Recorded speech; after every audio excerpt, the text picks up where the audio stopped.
most people get into a relationship emotionally, and then after the emotions are gone, because you have to make some real logical decisions, then you start realizing how important logical decisions are, and then you bring it into the table of relationship. Then she's like, wait a minute, I thought you loved me.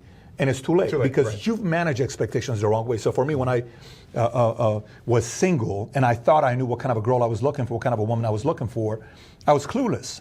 And I was dating all the time. I had all these girls, but I thought I was looking for this girl, and I was not. I read a book, 101 Questions to Ask Before You Get Engaged, and I got clear. It got very clear to me logically who I wanted to be with and emotionally who I wanted to be with. Here's why. This is what I told him earlier. I said, let me ask you a question. Husband and wife, you know, what percentage of their marriage do you think they're having sex? He says, what do you mean? I said, what percentage of your marriage are you having sex with your wife? Very small percentage. It's got to be less than 1. It's less than 1%. Because way less than 1. If you're having sex once every 4 days, right? That's 48 of the 24, lasts 96 two hours. 2.5 minutes. So think about that. Right? So think about that. If sex lasts beginning to the end, average, they say 15 minutes, okay? So say 15 minutes is what it takes. Twice a week. Twice a week, 30 minutes. Do the math. It's 0.1% of your marriage you're having sex, okay? So then think about what percentage of your marriage you're having date nights and having emotional conversations and really like emotion, you know, all that stuff.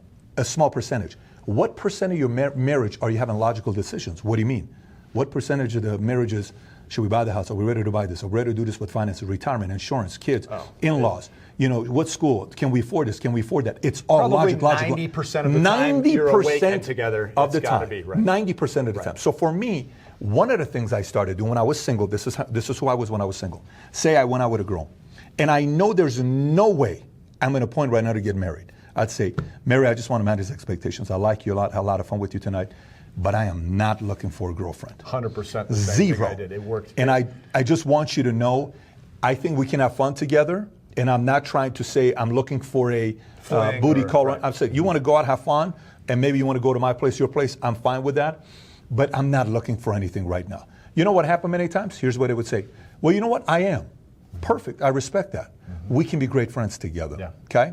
Or she said, I'm not either. No problem. Then you know what? Let's go out to, what do you want to do tonight? Let's go to a bar. Great. But the expectations managed right up front. Okay. I think that's really important. So this brings me to starting a company. Yeah. Okay? When I started a company, I managed expectations with everybody up front. Let me explain what I mean by everybody up front. This is what I mean. Very simple. Babe, I just want you to know I am not going to buy you a house in the first 5 years of being married. What do you mean? We have the money. I'm not buying a house because I'm putting 100% of my money in the business. But babe, we have money. Babe, I'm just telling you, that's what we're doing. Number 2, I'm getting you a $3,000 ring. You tell me which one you want, I'll get it for you. I'm not buying you a $30,000 ring, $20,000 ring. When we're married 10 years, then I'll get you a nice ring. Number 2, I don't do Louis Vuitton and Chanel purses. I do Coach purses. They're $300 to $500, and I'll get you a few per year. Once we have multiple kids and we have things going settle in place, you'll get your Chanel purse. Everything was once we do this, once we do this. So what happened with her, she has a choice to say what? This is too much. Sure, she can just say, I'm not interested. You seem too anal, this is too crazy, this is too insane. Or she can sit there and say, wow, okay, everything's organized, this is kind of managed expectations, let's go. So when I bought a house, she chose, what house do you want? Go pick it. No problem, we're getting this house. I want this house, no problem. I want to, no problem. But we got to that point. So with the company, I sat with everybody. And I want to build a reputation. Since I don't have a degree from Wharton Business School, since my last name is not Bob Ben Moshe, like he's a big CEO, MetLife and AIG CEO, my last name is Bet-David. And if anybody's going to make that name Bet-David, it's going to be me. Then my kids can say my dad is Patrick Bet-David, right? Okay. I learned very early. If you do business with anybody, and you can sit up front and manage expectations with anybody that you're going to have a relationship with, friend, business, investors, anybody, and you tell them right up front where you're going to be at, you will gain so much respect from them long term, and you won't have to have that logical conversation with them 6, 12, 24 months from now that is going to come up. So that helped me save a lot of the relationships at a time where I was clueless about what it was to be a CEO. I find it so interesting that you compare business so often to your romantic relationships, because it's the same thing I've always done. I mean, on my dating profile, when I was, because I was single up until about 3 years ago, and so I got a taste of what modern dating is today, when these apps. Oh, so it's you have crazy. experienced Oh, that, even though we're the same age? Yeah. See, I don't know what it is No, to I know. swipe right or swipe No, you left. missed. It's insane. This his profile, my profile, immediately, two very important things to me. And I'm not going to get into politics, but I would, number one, number two, no kids, right? Because I've never wanted children. And I thought it's extremely important to make that known right away. If you don't want to swipe one way because of that, that's perfectly fine. I'd rather it work that way. Let's not waste each other's time. And I think managing expectations is one of the best skills you can have in every area of life. I agree. It's just communication. I Truly. so agree. If you guys want us to bring Patrick back at some point, please drop a thumbs up on this video. Leave your comment below. What questions did we not ask that you'd like to hear from him the next time?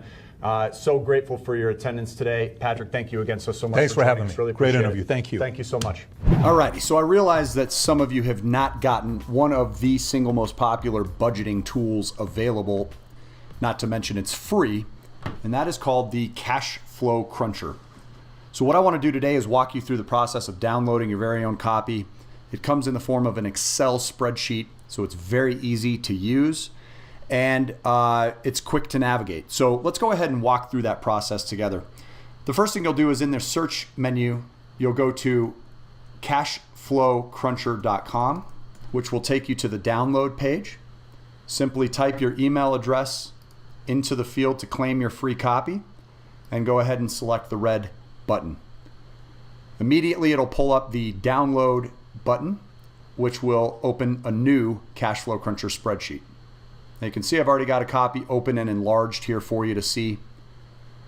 The first page it'll open is the Cash Flow Summary tab, which is a non-editable page. It's very important to understand that this opening tab will not require you to put any information into these fields. This actually imports the data from the other tabs below. Now, if you've ever used an Excel spreadsheet, you'll navigate the spreadsheet by going to individual pages down here. And it'll start with the revenue and assets page.